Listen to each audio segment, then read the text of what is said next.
Il est quelle heure? On parle de quoi? Il est 21h12 et c'est votre moment lecture, hein, bien évidemment.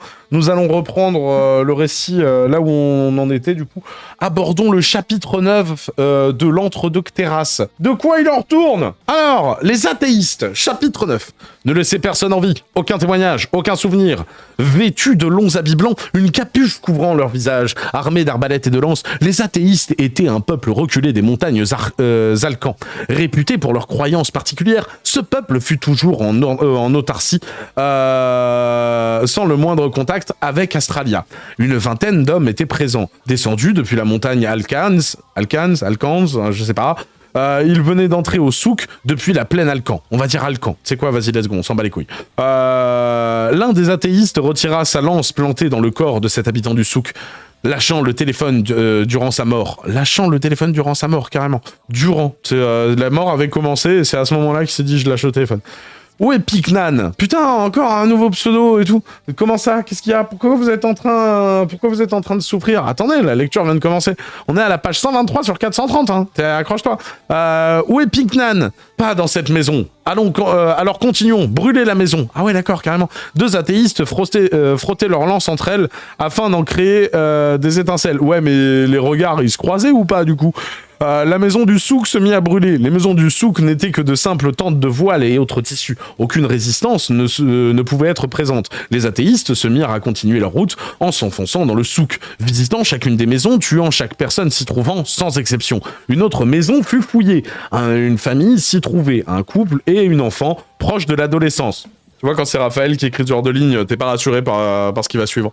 Ce ne sont pas les camps, tuez-les. Les athéistes plantèrent à nouveau leur lance en plein ventre. Le père, tout comme la mère, s'écroula devant l'enfant. Paralysée par la peur, elle se mit à pleurer silencieusement. Aucun témoignage, aucun souvenir. Un des athéistes s'apprêtait à planter l'enfant. Titre. Mais ce n'est pas le son d'une arme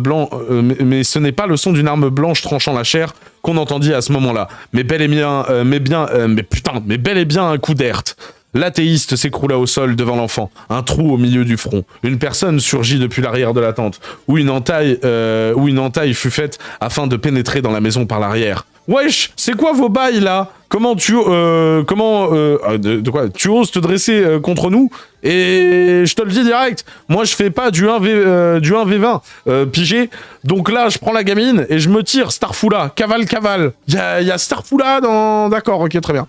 L'homme prit rapidement la fille dans ses bras et se mit à courir vers l'arrière de la tente pour s'enfuir en direction de la place du souk, à quelques pas d'ici. Pas de témoignage, pas de souvenir. Quelques athéistes se mirent à courser l'homme et la fille. « Steven, démarre !» Le sauveur de cet enfant n'était pas venu seul. Une connaissance les attendait depuis une voiture. Ça fait 3 nouveaux persos quand même. C'est quoi un ERT au fait? C'est de l'air, mais il écrit différemment. Mais c'est de l'air. Ouais, il y a Starfoula, démerdez-vous. Du coup, les attendait depuis une voiture derrière la tente. La voiture démarra rapidement. Une décapotable. L'homme se jeta dedans avec la fille dans ses bras. Voilà! Il y a des gens, j'ai juré, c'est des fous, voilà. Tiens ton flingue, il a mis bien. Donc du coup, Allah est canonique, du coup. C'est parce que, bref, du coup, continuons. Il se passe quoi? C'était bien un incendie. Ils crament tous ces petits bâtards. Ils rentrent dans une maison, ils butent tout le monde, ils crament la baraque. Wesh, c'est quoi ça? C'est des oufs. Ses parents sont morts. Trop tard, frère, trop tard. Le temps de couper la tente, putain. Tu t'appelles comment? L'enfant retrouva un peu ses esprits. Lina quoi? Lina Cosé. Wesh, Lina Cossé, autant pour moi. Wesh, Lina Cossé, t'es tranquille maintenant, t'es à l'abri. On va chez moi, hein? Ouais, trace.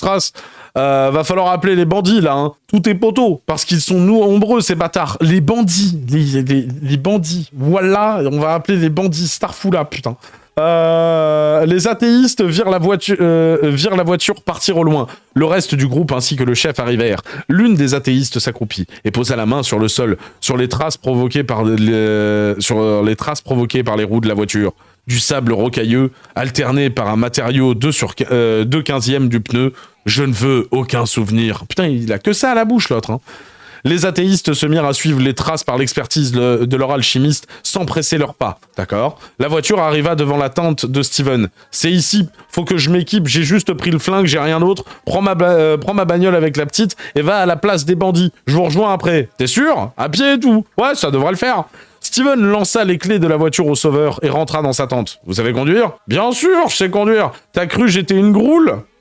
Alors, qu'est-ce que c'est encore que cette merde? Alors, du coup, groule, grand animal réputé pour sa défense et sa robustesse. Pour vous faciliter la compréhension, je vous recommande d'imaginer un croisement entre un rhinocéros et certains dinosaures de l'ère du Crétacé de votre monde. C'est un tricératops, du coup. C'est ça, non? Enfin, il avait juste pas le terme tricératops en tête. Mais, oh merde, non, bref. Groule, c'est plus joli, j'imagine. Oui, oui, bien sûr. Vive le groule. Ça c'est pas conduire, les groules? Non, mais c'est pas une question de conduire ou pas. T'es mal hors poids, t'en mets une dans la bagnole, la caisse, elle s'écrase direct sur le direct dans le sol. Ça devient une crêpe au fer, voilà. Hihi. Putain, le voilà et juste le hihi derrière, hein, super bien écrit. Oh putain, le ouah, il est incroyable aussi. La gamine se mit à sourire timidement. L'homme démarra la voiture et roula jusqu'à la place du souk. Repère des bandits. Putain, allez où ma badge, les mise où? Oh ah quoi? Steven entendit une voix se rapprocher à grande vitesse. Il sortit rapidement de sa maison et regarda en l'air. Il en venait une personne depuis Australia. Wow! Allez oh! Mais putain, mais qu'est-ce que je suis en train de lire, bordel de merde? Le garçon volant atterrit sur le toit de la tente. Putain, on récupère un des 3 gosses. Pour moi, ils étaient morts. Hein. Un long drap confortable amortissant sa chute. Aucune égratignure. La chance lui sourit. Le drap se déforma et fit tomber le garçon jusqu'à l'entrée de la tente devant Steven. Mais t'es qui, toi? Tu sors d'où? Waouh, ça a marché. Bonjour, enchanté. Je suis le pirate contremaître Castor. Quoi? Mais t'as quel âge? Oh, tout de suite, le jugement sur l'âge. Oh putain. Steven entendit de lourds bruits et pas provenant de derrière. Cache-toi dans la tente, petit. Quoi? Dans la tente? Steven le poussa violemment de force. Ron. Ah, c'est Ron. C'est Ron. Il est vivant. S'en bat les couilles. Où est Bolos? Bolos me manque, hein. Ron se retrouva au fond de la tente. Il va revenir, t'en fais pas. J'espère bien. Où se trouvait l'armement bandit de Steven. Putain, mais l'armement bandit, mais putain, mais il est dans un RPG, vraiment. Mais l'entrée fut légèrement entrouverte. Il pouvait non seulement apercevoir le dialogue, mais également l'entendre. Quoi? Ah, d'accord, ok. Je croyais qu'il voyait une bulle de dialogue, l'autre enculé, tu sais. Ron se faufila à un point de vue discret afin d'en espionner le contenu, au milieu des battes cloutées. Pourquoi vous faites ça? Où est Pik Nankan? Compliqué quand même, hein. Il n'est plus au souk, c'est un professeur d'Australia désormais. À la fin de cette phrase, l'un des athéistes planta sa lance dans le ventre de Steven. Et ma fille, à l'école, avec lui. De quoi? Steven peinait à parler, il vivait ses derniers instants. Vous dérobez ma fille, vous dérobez nos sciences, et vous pensez que nous resterions dans nos montagnes à attendre sagement son retour? Aucun témoignage, aucun souvenir. Vous ne méritez que ma haine. Ron assista à la scène, impuissant. Finissez-le. Oh non, faites pas ça, il est en train de mourir déjà. L'un des athéistes trancha la tête de Steven à coups de lance. Ah ouais, à coups de lance, carrément. Elle roula à l'intérieur de la maison, jusqu'à Ron. Steven partit, un sourire aux lèvres, sans haine. Ron fut pris d'une soudaine pulsion. Oh non, par pitié, non. S'il vous plaît, non. Il prit l'une des battes cloutées à proximité, s'en équipa dans le dos. Et s'en équipa dans le dos. Les athéistes s'apprêtaient à partir. Seuls 2 athéistes restaient devant la maison pour y mettre le feu, supervisés par un 3e qui les attendait. Mais avant que les étincelles ne puissent se former, un garçon sauta entre les lances, et entre les 2 athéistes, atteignant le superviseur et lui enfonçant un grand coup de batte cloutée en plein visage. La mort était inévitable. La batte fut déjà rangée à l'arrière de son dos. De quoi? Ah ouais, comme ça, là. Ok, d'accord. Qui es-tu? Yo, un mec sans haine ni point. Le fils de Steven? Steve, je présume. C'est une blague. Le père, il s'appelle Steven et le fils s'appelle Steve. D'accord. Le fils s'appellera Stewie, c'est ça? Tu vas mourir. Les 2 athéistes tentèrent un coup circulaire pour couper Ron en 2. Mais Ron esquiva le coup en arrière et prit sa batte pour parer le coup d'un des athéistes, arrivant sur la droite depuis le bas. Le choc fut tel que Ron perdit l'arme de ses mains. L'arme bondit en l'air. Ron ne perdit pas de temps et fit un tour sur lui-même. De quoi? Un tour sur lui-même? Genre, c'est le moment. Pour esquiver un coup d'estoc de l'autre athéiste et se rapprocha du corps à corps. De quoi? Avant de décrocher un puissant uppercut de la gauche en pleine tête, l'athéiste n'encaissa pas le coup. Il tomba au sol. Ron se remémora l'aide de Miguel apportée à Joe le pirate. Putain, il a un flashback à la Naruto et tout. Il ouvrit sa main, prêt à recevoir l'aide du ciel. Pendant que je suis en train de mourir, en train de lire cette merde, vous voulez pas dropper un magnifique pouce bleu et tout, que tu sois en train de regarder la capsule ou le live? Merci d'avance. La mort vient des airs. Ron rattrapa la batte cloutée, qui visiblement a gagné des majuscules. atterrissant depuis le choc précédent directement dans sa main et fut expédié à toute vitesse dans la tête du second athéiste. L'un des athéistes n'était pas encore mort au sol. Ta haine ne te mènera nulle part contre nous. Mais je t'ai dit que j'avais pas de haine, moi. Tu es un imbécile, Steve. Je suis encore en vie, au moins. Mais il s'appelle Steve ou... Oh, c'est compliqué quand même. Hein. Ron termina son interlocuteur à coups de batte cloutée en pleine tête. Il leva les yeux au ciel. Il était pourtant habitué aux journées animées, mais celle-là était d'un tout autre niveau. Ron réfléchit un instant, puis se mit à suivre les traces de la voiture. Wesh, y a le peuple ici. C'est la sécurité. Pourquoi vous mettez des pauses dans vos lettres? Ah, t'as l'œil. Je suis un rappeur. Y'a KB, c'est ça? Et un rappeur, ça maîtrise l'art des lettres avec des bons rythmes, sa mère. Ah bon? Ouais, et petit impro là, c'est pour toi, file une lettre. Wesh, file au moins une consonne, hein? Non, mais plutôt une lettre. Y a un quiproquo là. Le P, ok. Le P, waouh. Et ouais, c'est le skill.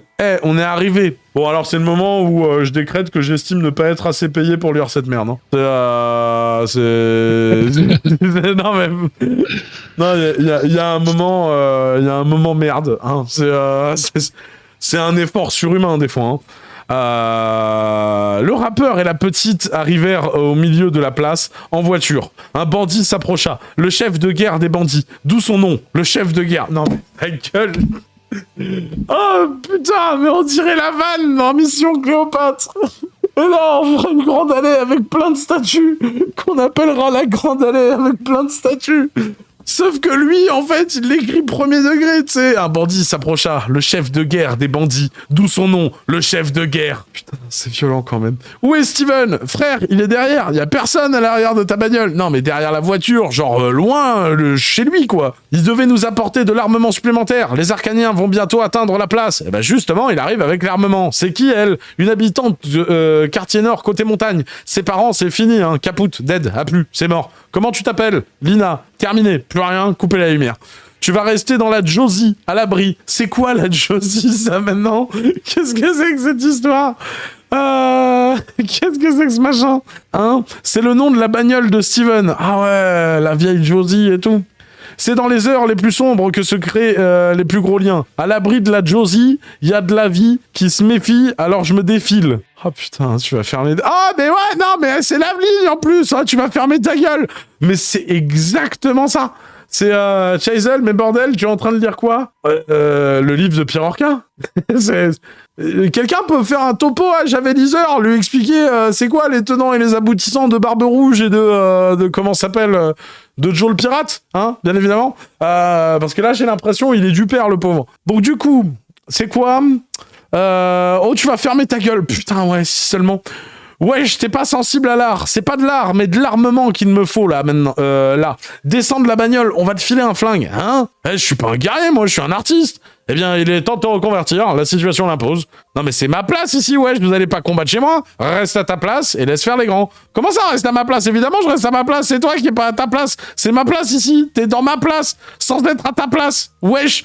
C'est insupportable. C'est insupportable. Le chef de guerre mit sa main sur la bouche du rappeur pour le forcer à se taire. Arrête de parler. Les Arcaniens venaient d'atteindre la place. Une ligne de bandits était dressée face à eux. Des batteurs... Alors... Il a mis une astérisque, donc du coup, ça doit pas être la définition du mot qu'on connaît, cet enculé. Alors, du coup, les batteurs, qu'est-ce que c'est? Batteurs, combattants, épéistes, maîtrisant l'art de la batte. Les batteurs sont réputés pour leur agressivité. On a bien fait d'avoir le lexique à portée de main. Je vais le mettre beaucoup plus proche de moi, ce sera plus simple, hein, voilà. Hein. Donc du coup, et quelques bandits armés de calibre. C'est le chef bandit Kazaya. Putain, mais je sais pas qui c'est, je m'en branle. Qui fit le premier pas et prit la parole. Aucun d'entre nous ne souhaite s'affronter. Ce que vous cherchez n'est pas ici. Ah ouais, il lui fait une Obi-Wan. Le chef Alcan avança. Les deux, ou Alcan, je sais pas, il y a deux N, c'est peut-être pour dire que c'est Alcan, je sais pas, on s'en fout. Le chef Alcan avança. Les deux chefs de chaque faction mutuelle étaient face à face. Il ne restait qu'une vingtaine d'Alcaniens, un manque d'effectifs évident comparé à l'armée des bandits qui s'élevait à une plus de soixantaine de batteurs, Dillon et combattants. Putain. C'est quoi un Dillon? Attendez, 2 secondes. Ok, mais c'est donc ça, The Orcas? Oui, exactement, j'avais 10 heures. Allez, accroche-toi. Attends. Tac, tac, c'est quoi le mot que je cherche? C'est Dillons. Bandits excellents dans le braquage en bande organisée, les Dillons sont connus pour être tous vêtus de mêmes habits. Une simple tenue de jogging rouge et un visage peint en blanc et noir. Ouais, les jogging existent, visiblement. Mais pas les leggings, j'imagine. Mais un batteur ne valait pas un arcanien. Et les Dillon n'étaient armés que d'astral. Putain, qu'est-ce que c'est que cette merde? Alors, on va le laisser ouvrir, en fait, hein, cette saloperie de lexique de merde.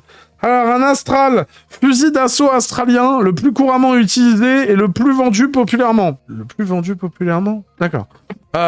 Inutile contre l'équipement textile des Arcaniens. Le chef bandit le savait, l'assurance des Arcaniens le confirmait. Picnan, il n'est pas là. Ah, attendez, bougez pas, il y a un don sur PayPal. Il y a quelqu'un qui a pensé à comment ça s'appelle, à mon salaire et tout, pour, comment ça s'appelle, mon sacrifice de lecture. Merci infiniment à toi. Qui es-tu?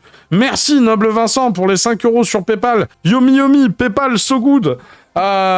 Picnan, il n'est pas là. Je ne compte pas marcher jusqu'à votre ville de Racaille. Alors arrêtez-vous ici et je me charge de faire venir celui que vous cherchez.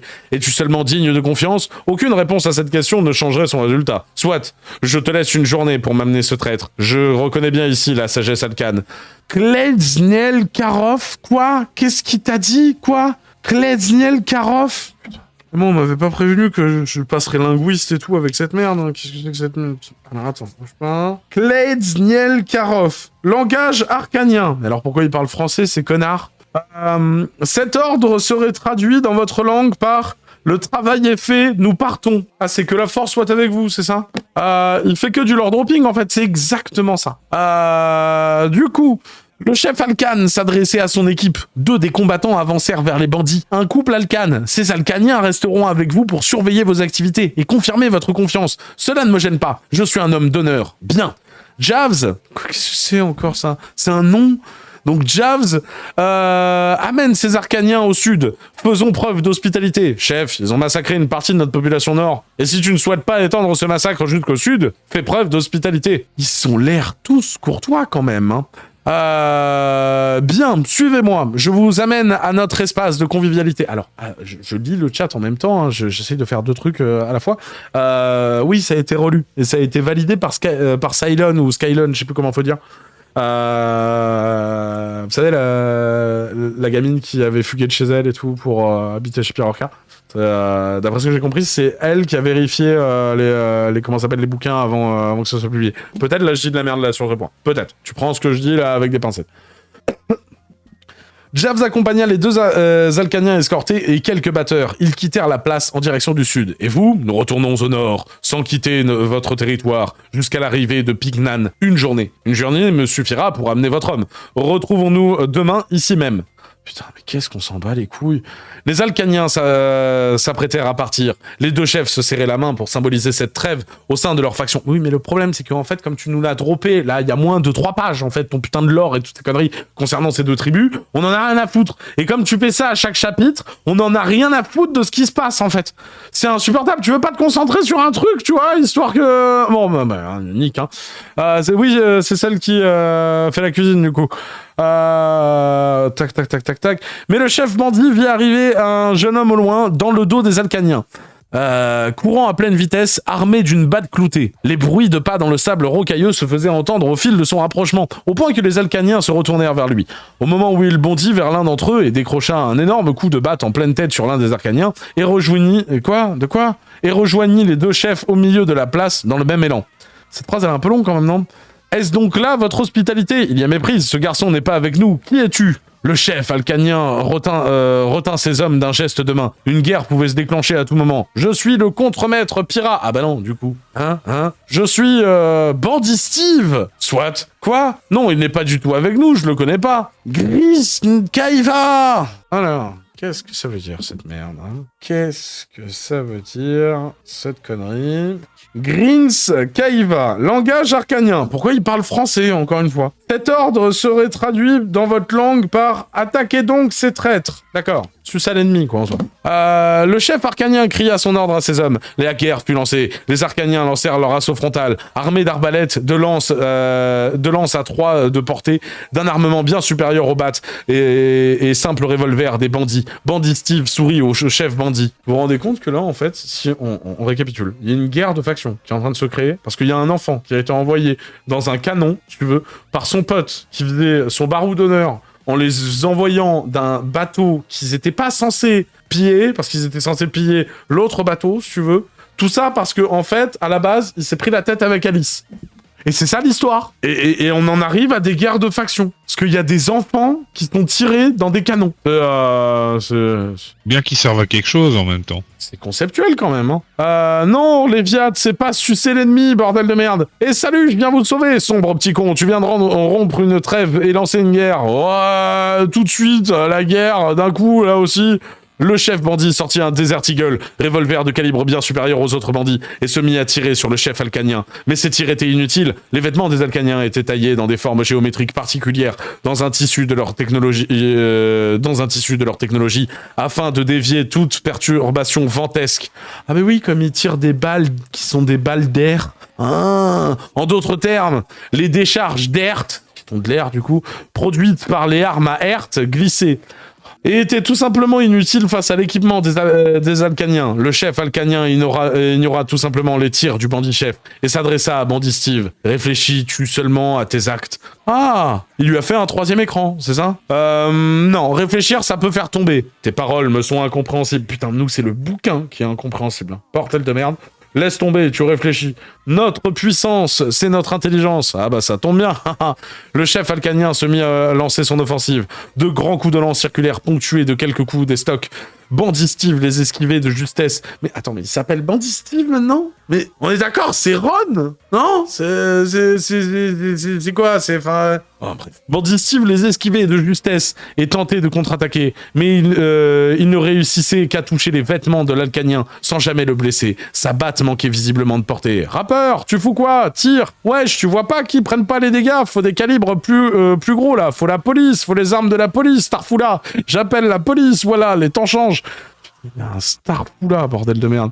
Le rappeur prit le Tokiwoka. Voilà, putain, voilà comment il écrit Tokiwoki. Je t'assure, il remplace juste le A par un I. Et pour lui, il pense que le Tolkiwalki, ça s'écrit comme ça. C'est un génie.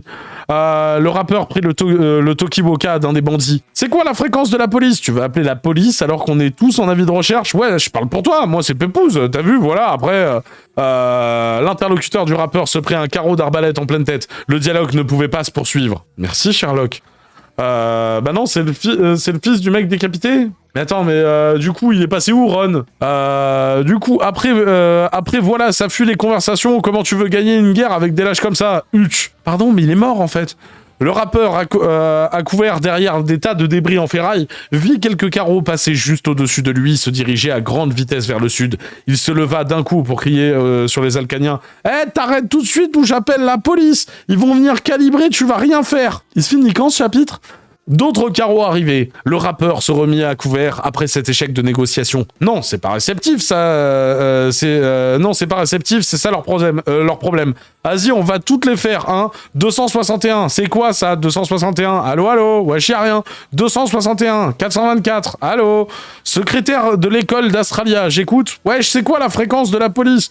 Oh, vous vous êtes trompé de numéro, c'est le 971 pour la police. Merci, frérot. Je suis une femme. Bas les couilles, frère. Vous êtes désagréable. Le rappeur coupa la conversation et changea de fréquence. 971, allô, la police. Répondeur du policier Snake, j'écoute. Oh mon dieu, c'est le policier Snake. Ça va être connecté. Il va enfin y avoir des liens entre toutes les merdes qu'on lit. Au bout de la 138e page sur 430. Ouais, je vous entendais pas, c'est la guerre, là. Vous êtes où, la police? Hein? Comment ça, c'est la guerre?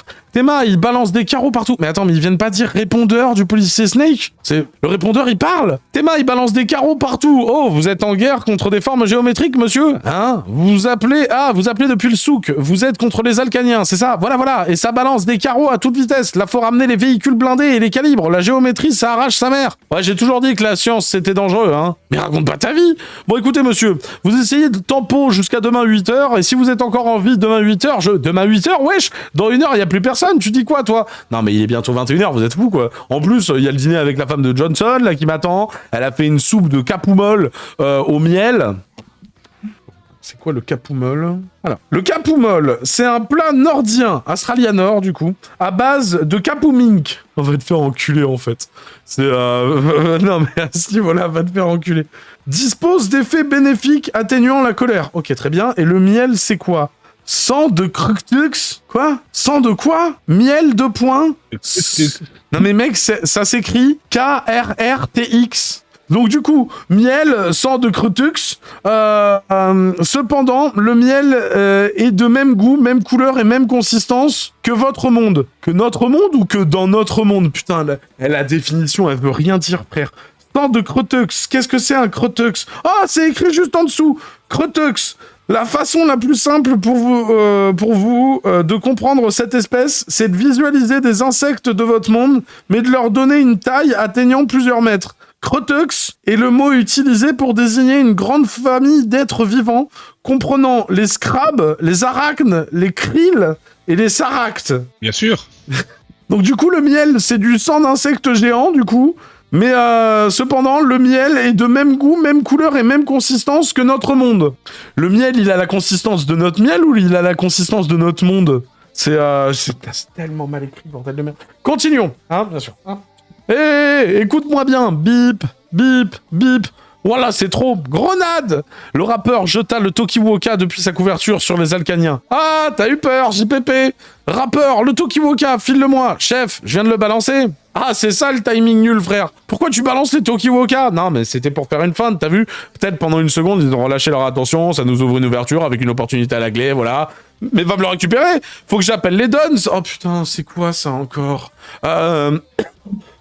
Excusez-moi, je veux une gorgée de thé. Hein. Qu'est-ce que c'est que cette merde? Notre monde, il a quel goût? Je veux pas savoir. En plus, c'est la définition de Pyrorca, frère. C'est pas rassurant. Peu importe ce qu'il en résulte. Il faut que j'appelle les Duns. Wesh, c'est qui ça? Tiens, prends ça. Récupère le Tokiwoka et ramène-le-moi. Le chef bandit donna son Desert Eagle au rappeur. Pouah, gros calibre, sa mère. Bouge-toi. C'est bon, c'est parti pour cavaler comme jamais. Le rappeur se mit à courir à moitié accroupi, esquivant des tirs d'arbalète, des tirs de revolver, au milieu de combats par des armes blanches, d'étincelles provoquées par le frottement des lances et les patterns techniques de certains Alcaniens. Des flammes et des petits incendies bloquaient certains endroits, des batteurs malins s'en servirent pour cramer leurs battes et récupérer des dégâts feu sur leur armement, en espérant provoquer davantage de dégâts chez les Alcaniens. De quoi? Récupérer des dégâts feu? Mais de quoi il parle? Il est dans un RPG, l'enculé. C'est au milieu de toute cette guerre que le rappeur chercha sa grenade Tokiwoka. Wesh, c'est où, putain? Abandonne ce combat, tu n'es pas de taille, rétorqua un Alcanien. Faut être petit pour esquiver, hein, répondit Ron. Ah, y a Ron et tout.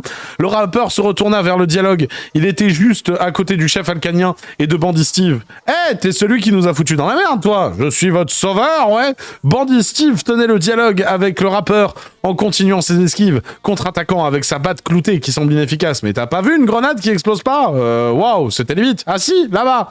Bandit Steve, par réflexe, montra l'endroit du bras. Ce mouvement mit un coup de batte clouté. De quoi? Ce mouvement mit un coup de batte clouté de gauche à droite afin de pointer la direction. Ce même mouvement arracha les vêtements de l'Alcanien, remplis de trous, résultant de toutes les contre-attaques inutiles de Bandit Steve. L'Alcanien n'était plus vêtu de sa cape blanche. Il ne lui restait plus que de simples sous-vêtements en bandage et sa lance. C'est-à-dire que même là, il peut nous caler des sous-vêtements et tout. Ah, vraiment désolé, c'était pas du tout mon intention, je vous le jure. Tu vas me le payer. Un coup d'air retentit, lourd. Le rappeur venait de tirer au Desert Eagle. Un tir qui aurait dû être inutile, mais qui pourtant toucha la poitrine du chef alcanien sans sa protection. Alors voilà, donc ça c'est pareil, mais là c'est pas moi. Enfin, c'est une conséquence du coup, mais... Le rappeur s'approcha du chef alcanien et tira une seconde balle, dans la tête cette fois-ci.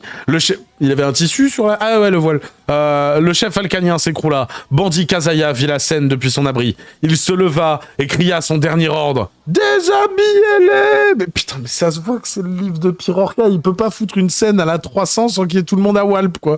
Tous les batteurs et Dillon se retournèrent vers le son d'où provenait le coup d'alerte du rappeur et comprirent la stratégie. La motivation était de nouveau là. Leur morale avait soudainement remonté. Un cri de guerre collectif se mit à résonner dans le champ de bataille. Les batteurs, possédant une batte cloutée, prirent position sur le front afin de déchiqueter les habits des Alcaniens, permettant des fenêtres de tir aux Dillons, enchaînant les roulades entre chaque tir pour faciliter leur précision. Et, oh putain, mais nique ta mère, nécessitant des angles précis. Oui, mais bien sûr. Le rappeur n'était pas enclin à suivre cet ordre. Voilà, c'est... Bon, je prononce pas ça, hein, bien évidemment. Voilà, c'est Pébip, comme jamais. Je suis pas cet ordre, t'es fou, toi. Bandit Steve, enchanté. Ouais, Steve, t'as la classe, en plus d'être badass. Tu sais, t'as déjà fait du casse? Oh, il fait des rimes et tout. Ah, mais oui, c'est le rappeur. Ouais, souvent dans les manifestations à Australia, surtout à l'entrée. Ok, frérot, voilà ce que je te propose. On va faire un braquage, armement à la clé, comme jamais. Ah ouais. Ok, cool, vas-y, on bouge, viens. Quoi? Mais c'est comme ça que le récit se développe? On les aide pas avec les monsieur blancs qui restent? Non, non, non, c'est géré. TKT. Oh putain. TKT. TKT, il nous l'a écrit comme ça? D'accord. Donc TKT, on bouge, on bouge. Raphaël, si un jour tu vois cette vidéo, TKT, ça veut dire t'inquiète. Ça veut pas dire TKT. C'est honteux. Ah ouais, alors là, c'est honteux, là, vraiment. De toutes les fautes d'orthographe, c'est celle qui me choque le plus. C'est incroyable. Le rappeur se mit à courir vers la Josie, la vieille Josie et tout, la voiture qu'il avait amenée avant le début de la guerre. Ouais, tout va bien ici, Lina? Oui, oui, beaucoup de bruit. Ouais, mais t'inquiète, on bouge, on va faire un braquage, c'est plus calme. Quoi? De quoi? Ah bon? Hey, salut, moi c'est Bandit Steve, j'étais un grand pirate, mais j'ai décidé de me reconvertir dans le braquage terrestre pour... Ben non, tu vois, c'est Ron, non? C'est Ron qui se fait appeler Bandit Steve, non? Pour l'armement, wesh, ou l'armement, ouais, ça, ouais. Le rappeur démarra la voiture et se mit en route vers le commissariat d'Australia Nord. Un homme les espionnait au loin, très loin, il avait recueilli les informations qu'il voulait et retournait au QG des insurgés afin d'y faire son rapport. Oh putain! IDC et SCP pour le chapitre 10. Eh ben, c'était de la merde, hein. C'était long, putain que c'était long, c'était incroyablement long. En fait, il va nous balancer un nouveau lore supplémentaire de son monde à chaque chapitre, histoire de bien nous faire comprendre, waouh, regarde et tout, comment mon univers et tout, il est détaillé, le ref et tout, regarde-moi ça. J'ai des persos, ils ont un vécu, ils ont un background et tout, aux quatre coins d'Australia. Oui, mais on s'en branle, en fait. On s'en branle complet. C'est même pas tellement qu'on s'en branle, le problème. Le problème, c'est que tous ces persos qui sont en train de se multiplier inutilement et puis que tu sais pas où donner de la tête, au final, t'as l'impression que c'est un peu à chaque fois le même perso avec une casquette différente. Ils sont tous aussi cons, en fait, les persos. Ils parlent tous de la même manière et tout, sauf on a eu un Starfoula, en effet. Voilà, premier signe distinctif. Mais t'as l'impression qu'ils ont la même façon de penser, la même stupidité et tout, enfin, t'as l'impression que c'est Raphaël, en fait, tous les persos. Bref. Vous pouvez leur déjà dire au revoir à YouTube. YouTube, tu peux liker, commenter, t'abonner, partager, gommer l'algorithme, nos gens sur Kik ou sur Trovo, sur YouTube ou sur Twix, ou sur Spotify ou sur Spreadshirt. Tu fais un peu ce que tu veux, m'amène. Mon cher Madge, on est d'accord, il nous manque un bolos, hein. Oui, on n'a pas eu bolos. On a eu d'autres persos tout aussi conclus, mais il y a pas eu de retour de bolos. Pourtant, ça en prenait le chemin quelque part. Il fait traîner, il se fait désirer. On retiendra le TKT, hein. Le TKT, il m'a flingué la gueule. Oui. Le TKT, mais putain, mais... Parfait. Bon, Starfoula, comment je coupe cette merde? Voilà, le bouton rouge. Bismillah.